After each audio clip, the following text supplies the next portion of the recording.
আজকেরই আমি গিয়েছিলাম আমার দাদার ছেলের অন্নপ্রাশনে, তা সেটারই ভিডিও তোমাদের সাথে আজকে শেয়ার করব। সেখানে কি কি খাওয়া দাওয়া করেছি। তো প্রথমে ঢুকে আইসক্রিমের স্টল ছিল, এখানে আমি আইসক্রিম নিয়ে নিয়েছিলাম।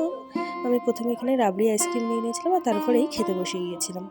প্রথম পাতে দিয়ে দিয়েছিল ডিমের টেবিল। দেখো ডিমের টেবিলটা খুব সুন্দর হয়েছিল, কোটিংটা খুব পাতলা, ভিতরটা খুবই সুন্দর খেতে হয়েছিল। তো তার সাথে কাসুন্দিয়া স্যালাড দিয়ে দিয়েছিল, সেটা দিয়ে খেয়ে নিয়েছিলাম। আর তারপরে দিয়ে দিয়েছিল নর্মাল ডাল, আর এখানে ছিল ডালের সাথে ঝুরি আলু ভাজা বাদাম দিয়ে, যেটা খেতে কিন্তু খুবই টেস্টি হয়েছিল। আর আমার তো ডাল খেতে খুব ভালো লাগে, তো সেহেতু আমি ডাল দিয়ে অনেকটা তৃপ্তি করে খেয়েছিলাম এখানে।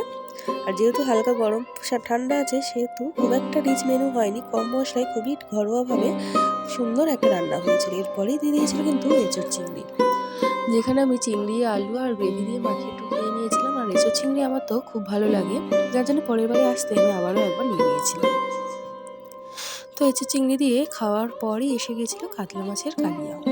তো তার গ্রেভিটা দিয়ে প্রথমে আমি ভাতটা মাখিয়ে নিয়েছিলাম, আর এখানে মাছের আমি পেটি নিয়েছিলাম, কারণ পেটির ওপরে যে তেল তেলে ভাবটা থাকে সেটা খেতে আমার খুব ভালো লাগে।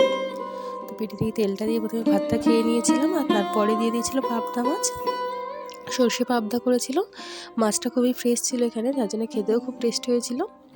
এখানে সমস্ত রান্নাই খুব ভালো হয়েছিল, একদম কম মশলায় ঘরোয়াভাবে। আর এদিকে দেখো পাবদা মাছের ভিতরে আমি ডিমও পেয়ে গেছিলাম, তো সেটা দিয়েও খেয়েছিলাম। আর যেহেতু আমি আম খাই না, এরপরে চাটনি দিয়েছিল বলে আমি শুধু পাঁপড়টাই নিয়েছি, চাটনিটা স্কিপ করেছি। তারপরেই দিয়েছিল পায়েস, আর এখানে ছিল তারপরে রসগোল্লা সন্দেশ, যেটা খেয়ে নিয়েছিলাম। নিয়ে আজকের মতো আমার খাওয়া দাওয়া কমপ্লিট, আর ভিডিওটা এখানেই শেষ। দেখা হচ্ছে অন্য একটা ভিডিওতে। টাটা বন্ধুরা।